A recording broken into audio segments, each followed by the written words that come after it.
साईं सच्चरित अध्याय 5 चांद पाटिल की बारात के साथ पुनः आगमन। जिला औरंगाबाद निजाम स्टेट के धूप गांव में चांद पाटिल नामक एक धनवान मुस्लिम रहते थे। जब वे औरंगाबाद को जा रहे थे तो मार्ग में उनकी घोड़ी खो गई। 2 मास तक उन्होंने उसकी खोज में घोर परिश्रम किया, परंतु उसका कहीं पता न चल सका। अंत में वे निराश होकर उसकी जीन को पीठ पर लटकाए औरंगाबाद को लौट रहे थे। तब लगभग 14 मील चलने के पश्चात उन्होंने एक आम वृक्ष के नीचे एक फकीर को चिलम तैयार करते देखा। उसके सिर पर एक टोपी, तन पर कफनी और पास में एक सटका था। फकीर के बुलाने पर चांद पाटिल उनके पास पहुंचे। जीन देखते ही फकीर ने पूछा, ये जीन कैसी? चांद पाटिल ने निराशा के स्वर में कहा, क्या कहूँ, मेरी एक घोड़ी थी, वो खो गई है और उसी की जीन है ये। फकीर बोले, थोड़ा नाले की ओर भी तो ढूंढो। चांद पाटिल के नाले के समीप गए। फकीर बोले, थोड़ा नाले की ओर भी तो ढूंढो। चांद पाटिल नाले के समीप गए तो वहां अपनी घोड़ी को चरते देखकर उन्हें महान आश्चर्य हुआ। उन्होंने सोचा कि फकीर कोई सामान्य व्यक्ति नहीं, वरन कोई उच्च कोटि का मानव दिखलाई पड़ता है। घोड़ी को साथ लेकर जब वे फकीर के पास लौट कर आए, तब तक चिलम भरकर तैयार हो चुकी थी। केवल 2 और वस्तुओं की आवश्यकता रह गई थी। एक तो चिलम सुलगाने के लिए अग्नि और दूसरा साफी को गीला करने के लिए जल। फकीर ने अपना चिमटा भूमि में घुसेड़कर ऊपर खींचा तो उसके साथ ही एक प्रज्वलित अंगार बाहर निकला और वो अंगार चिलम पर रखा गया। फिर फकीर ने सटके से ज्यों ही बलपूर्वक जमीन पर प्रहार किया, त्यों ही वहां से पानी निकलने लगा और उसने साफी को भिगोकर चिलम को लपेट लिया। इस प्रकार सब प्रबंध कर फकीर ने चिलम पी और तत्पश्चात चांद पाटिल को भी दी। ये सब चमत्कार देखकर चांद पाटिल को बड़ा विस्मय हुआ। चांद पाटिल ने फकीर से अपने घर चलने का आग्रह किया। दूसरे दिन चांद पाटिल के साथ फकीर उनके घर चला गया और वहां कुछ समय तक रहा। पाटिल धूप गांव का अधिकारी था। उसके घर पर अपने साले के लड़के का विवाह होने वाला था और बारात शिरडी को जाने वाली थी। इसलिए चांद पाटिल शिरडी को प्रस्थान करने का पूर्ण प्रबंध करने लगा। फकीर भी बारात के साथ ही गया। विवाह निर्विघ्न समाप्त हो गया और बारात कुशलतापूर्वक धूप गांव को लौट आई, परंतु फकीर शिरडी में ही रुक गया और जीवन पर्यंत वहीं रहा। फकीर को साईं नाम कैसे प्राप्त हुआ?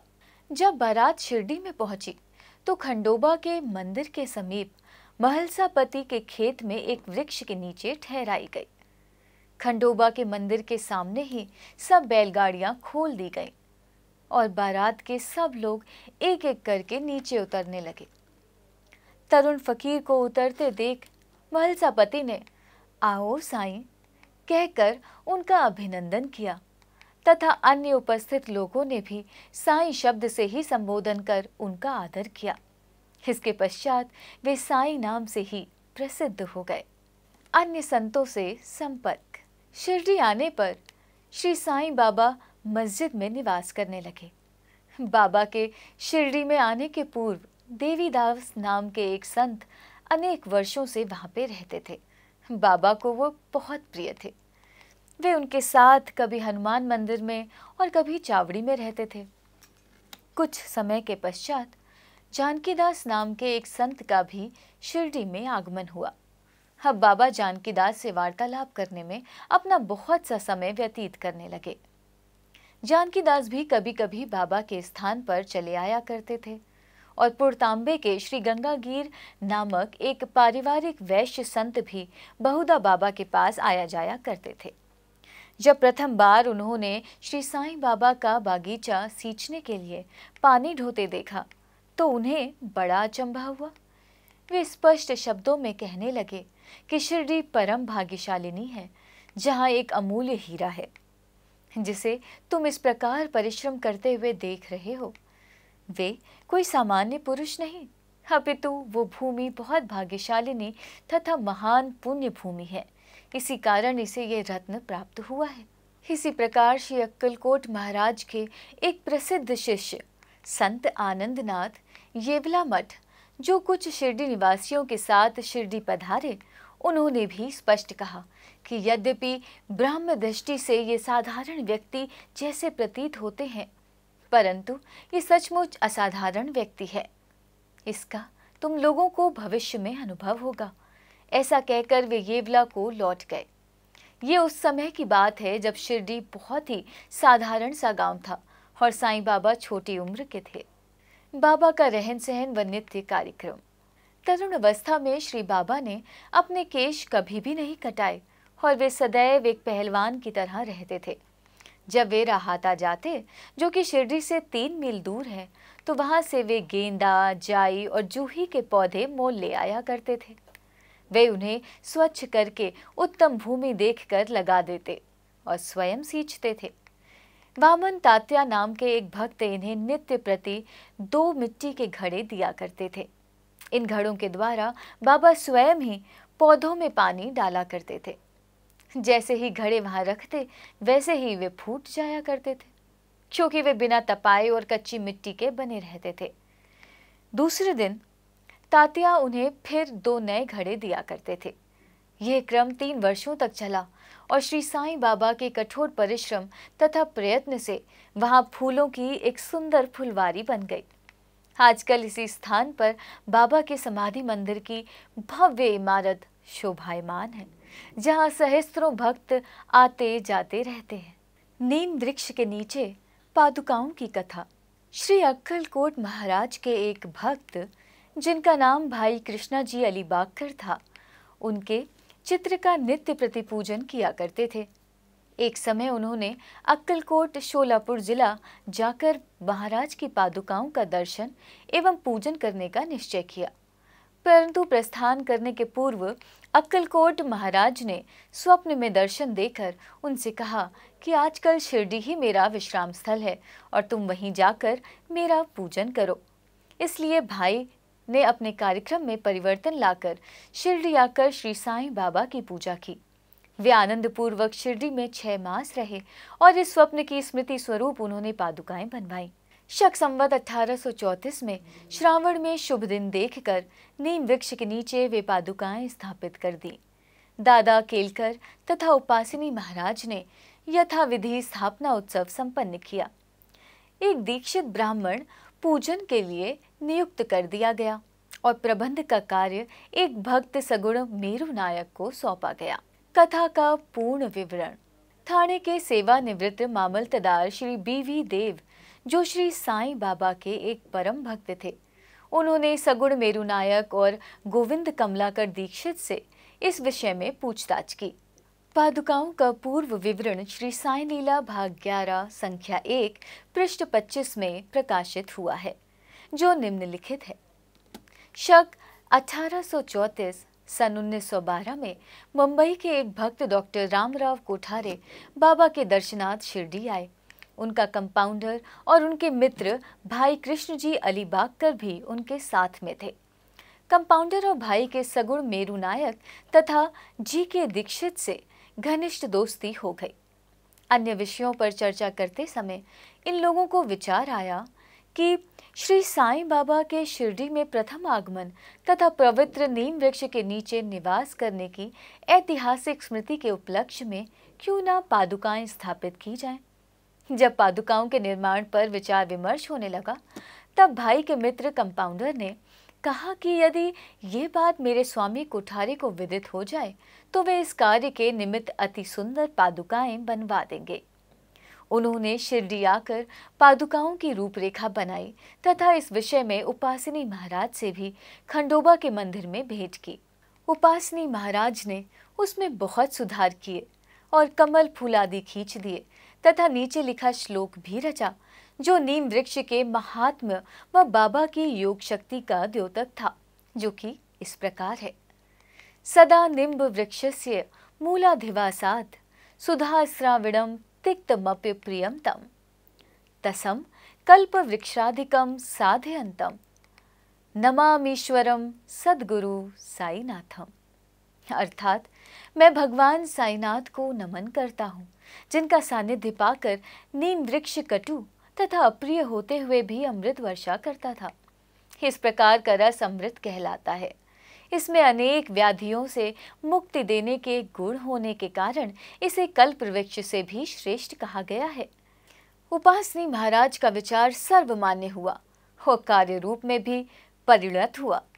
पादुकाएं बंबई में तैयार कराई गईं और कंपाउंडर के हाथों शिरडी भेज दी गईं। बाबा की आज्ञा अनुसार इसकी स्थापना श्रावण की पूर्णिमा के दिन की गई।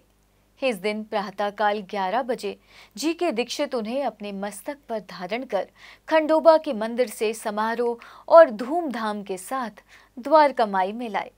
बाबा ने पादुकाएं स्पर्श कर कहा कि ये भगवान के श्री चरण हैं, इनकी नीम वृक्ष के नीचे स्थापना कर दो। इसके एक दिन पूर्व ही बंबई के एक पारसी भक्त पास्ता शेठ ने 25 रुपयों का मनी ऑर्डर भेजा। बाबा ने ये रुपए पादुकाओं की स्थापना के निमित्त दे दिए। स्थापना में कुल 100 रुपए व्यय हुए, जिनमें 75 रुपए चंदे द्वारा एकत्रित हुए। प्रथम 5 वर्षों तक डॉक्टर कोठारे दीपक के निमित्त 2 रुपए मासिक भेजते रहे। उन्होंने पादुकाओं के चारों ओर लगाने के लिए लोहे की छड़ें भी भेजी। स्टेशन से छड़ें ढोने और छप्पर बनाने का खर्च 7 रुपए 8 आने सगुण मेरू नायक ने दिए।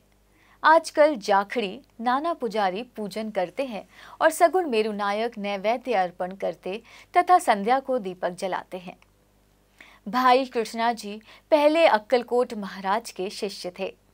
अक्कलकोट जाते हुए वे शक 1834 में पादुका स्थापन के शुभ अवसर पर शिरडी आए और दर्शन करने के पश्चात जब उन्होंने बाबा से अक्कलकोट प्रस्थान करने की आज्ञा मांगी, तब बाबा कहने लगे कि अरे, अक्कलकोट में क्या है, तुम वहां व्यर्थ क्यों जाते हो?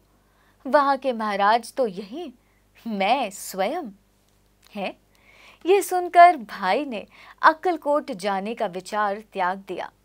पादुकाएं स्थापित होने के पश्चात वे बहुधा शिरडी आया करते थे। श्री बी.वी. देव ने अंत में ऐसा लिखा है कि इन सब बातों का विवरण हिमाड पंत को विदित नहीं था, अन्यथा वे श्री साईं सच्चरित में लिखना कभी नहीं भूलते। मोहिद्दीन तंबोली के साथ कुश्ती और जीवन परिवर्तन। शिरडी में एक पहलवान था जिसका नाम मोहिद्दीन तंबोली था। बाबा का उससे किसी विषय पर मतभेद हो गया। फलस्वरूप दोनों में कुश्ती हुई और बाबा हार गए। इसके पश्चात बाबा ने अपनी पोशाक और रहन सहन में परिवर्तन कर दिया। वे कफनी पहनते, लंगोट बांधते और एक कपड़े से सिर ढकते थे। वे आसन तथा शयन के लिए एक टाट का टुकड़ा काम में लाते थे। इस प्रकार फटे पुराने चिथड़े पहनकर वे बहुत संतुष्ट प्रतीत होते थे।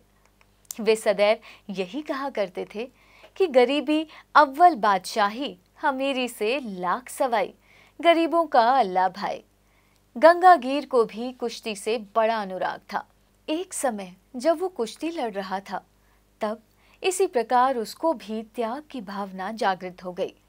इसी उपर्युक्त अवसर पर उसे देववाणी सुनाई दी, भगवान के साथ खेल में अपना शरीर लगा देना चाहिए।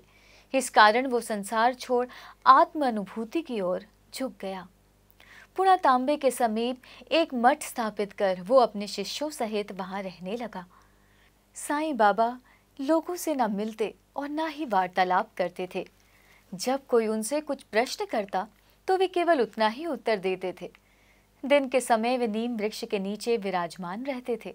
कभी कभी वे गांव की मेड़ पर नाले के किनारे एक बबूल वृक्ष की छाया में भी बैठे रहते थे और संध्या को अपनी इच्छा अनुसार कहीं भी वायु सेवन को निकल जाया करते थे। नीम गांव में वे एक बहुधा बाला साहेब डोंगले के घर जाया करते थे। बाबा श्री बाला साहेब को बहुत प्यार करते थे।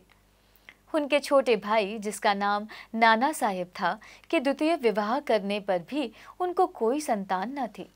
बाला साहेब ने नाना साहेब को श्री साईं बाबा के दर्शनार्थ शिरडी भेजा। कुछ समय पश्चात उनकी श्री कृपा से नाना साहेब के यहाँ एक पुत्र रत्न हुआ। इसी समय से बाबा के दर्शनार्थ लोगों का अधिक संख्या में आना प्रारंभ हो गया तथा उनकी कीर्ति भी दूर दूर तक फैलने लगी। अहमदनगर में भी उनकी अधिक प्रसिद्धि हो गई। तभी से नाना साहेब चांदोरकर, केशव चिदंबर तथा अन्य कई भक्तों का शिरडी में आगमन होने लगा। बाबा भक्तों से घिरे रहते और रात्रि में जीर्ण शीर्ण मस्जिद में शयन करते थे। इस समय बाबा के पास कुल सामग्री चिलम, तंबाकू, एक टमरेल, एक लंबी कफनी, सिर के चारों ओर लपेटने का कपड़ा और एक सटका था जिसे वे सदा अपने पास रखते थे। सिर पर सफेद कपड़े का एक टुकड़ा वे सदा इस प्रकार बांधते थे कि उसका एक छोर बाएं तक वे इन्हें स्वच्छ नहीं करते थे। पैर में कोई जूता या चप्पल भी नहीं पहनते थे। केवल एक टाट का टुकड़ा ही अधिकांश दिन में उनके आसन का काम देता था। वे एक कौपीन धारण करते और सर्दी से बचने के लिए दक्षिण मुख हो धूनी तापते थे। वे धूनी में लकड़ी के टुकड़े डाला करते थे तथा अपना अहम इच्छाओं और समस्त विषय आसक्तियों की उसमें आहुति दिया करते थे। वे अल्लाह मालिक का सदा उच्चारण किया करते थे। जिस मस्जिद में वे पधारे थे उसमें केवल 2 कमरों के बराबर लंबी जगह थी और यही सब भक्त उनके दर्शन करते थे। 1912 के पश्चात कुछ परिवर्तन हुआ। पुरानी मस्जिद का जीर्णोद्धार हो गया और उसमें एक फर्श भी बनाया गया। मस्जिद में निवास करने के पूर्व बाबा दीर्घकाल तक तकिया में रहे। वे पैरों में घुंघरू बांधकर प्रेम विहल होकर सुंदर नृत्य व गायन भी करते थे। जल का तेल में परिवर्तन। बाबा को प्रकाश से बड़ा अनुराग था। वे संध्या समय दुकानदारों से भिक्षा में तेल मांग लेते तथा दीपमालाओं से मस्जिद को सजाकर रात्रि भर दीपक जलाया करते थे। ये क्रम कुछ दिनों तक ठीक इसी प्रकार चलता रहा। अब बनिए तंग आ गए और उन्होंने संगठित होकर निश्चय किया कि आज कोई उन्हें तेल की भिक्षा ना दे। नित्य नियमानुसार जब बाबा तेल मांगने पहुंचे तो प्रत्येक स्थान पर उनका नकारात्मक उत्तर से स्वागत हुआ। किसी से कुछ कहे बिना बाबा मस्जिद को लौट आए और सूखी बत्तियां दियों में डाल दी। बनिए तो बड़े उत्सुक होकर उन पर दृष्टि जमाए हुए थे। बाबा ने टमरेल उठाया जिसमें बिल्कुल थोड़ा सा तेल था। उन्होंने उसमें पानी मिलाया और वो तेल मिश्रित जल पी गए।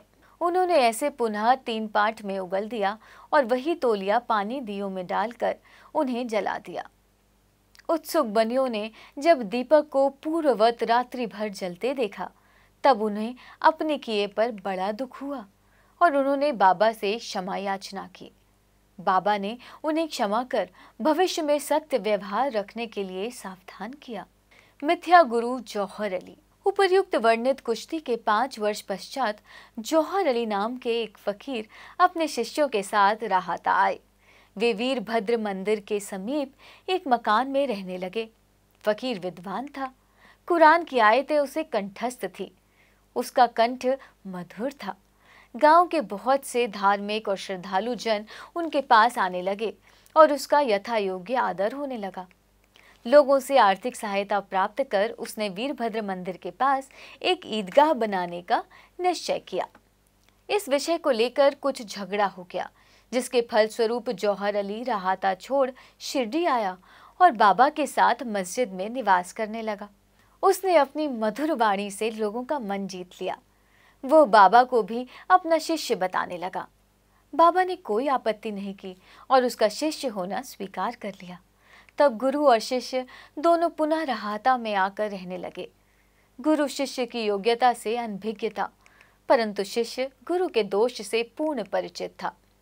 इतने पर भी बाबा ने कभी उसका अनादर नहीं किया और पूर्ण लगन से अपना कर्तव्य निभाते रहे और उसकी अनेक प्रकार से सेवा की। वे दोनों कभी कभी शिरडी भी आया करते थे, परंतु मुख्य निवास राहता में ही था। श्री बाबा के प्रेमी भक्तों को उनका दूर राहता में रहना अच्छा नहीं लगता था, इसलिए वे सब मिलकर बाबा को शिरडी वापस लाने के लिए गए। इन लोगों की ईदगाह के समीप बाबा से भेंट हुई और उन्हें अपने आगमन का हेतु बतलाया। बाबा ने उन लोगों को समझाया कि फकीर के आने के पूर्व ही आप लोग शिरडी लौट जाएं। इस प्रकार वार्तालाप हो ही रहा था कि इतने में फकीर आ पहुंचा। इस प्रकार अपने शिष्य को वहां से ले जाने का कुप्रयत्न करते देखकर वे बहुत क्रोधित हुए। कुछ वाद विवाद के पश्चात स्थिति में परिवर्तन हो गया और अंत में ये निर्णय हुआ कि फकीर व शिष्य दोनों ही शिरडी में निवास करें और इसलिए वे शिरडी में आकर रहने लगे। कुछ दिनों के बाद देवीदास ने गुरु की परीक्षा की और उसमें कुछ कमी पाई। चांद पाटिल की बारात के साथ जब बाबा शिरडी में आए थे, उससे 12 वर्ष पूर्व देवीदास लगभग 10 या 11 की उम्र की अवस्था में शिरडी आए थे और हनुमान मंदिर में रहते थे। देवीदास सुडौल, सुंदर आकृति तथा तीक्ष्ण बुद्धि के थे। वे त्याग की साक्षात मूर्त तथा अगाध ज्ञानी थे। बहुत से सज्जन जैसे तात्या कोटे, काशीनाथ व अन्य लोग उन्हें अपने गुरु समान मानते थे। लोग जौहर अली को उनके सम्मुख लाए। विवाद में जौहर अली बुरी तरह पराजित हुआ और शिरडी छोड़ वैजापुर को भाग गया। वो अनेक वर्षों के पश्चात शिरडी आया और श्री साईं बाबा की चरण वंदना की। उसका यह भ्रम कि वो स्वयं गुरु था और श्री साईं बाबा उनके शिष्य अब दूर हो चुका था। श्री साईं बाबा उसे गुरु समान ही आदर करते थे। उसका स्मरण कर उसे बहुत पश्चाताप हुआ। इस प्रकार श्री साईं बाबा ने अपने प्रत्यक्ष आचरण से आदर्श उपस्थित किया कि अहंकार से किस प्रकार छुटकारा पाकर शिष्य के कर्तव्यों का पालन कर किस तरह आत्म अनुभव की ओर अग्रसर होना चाहिए। वर्णित कथा मलसापति के कथनानुसार है। अगले अध्याय में रामनवमी का त्योहार, मस्जिद की पूर्व हालत एवं पश्चात उसके जीर्णोद्धार का इत्यादि वर्णन होगा। श्री सद्गुरु साईनाथ अर्पणमस्तु। शुभम भवतु।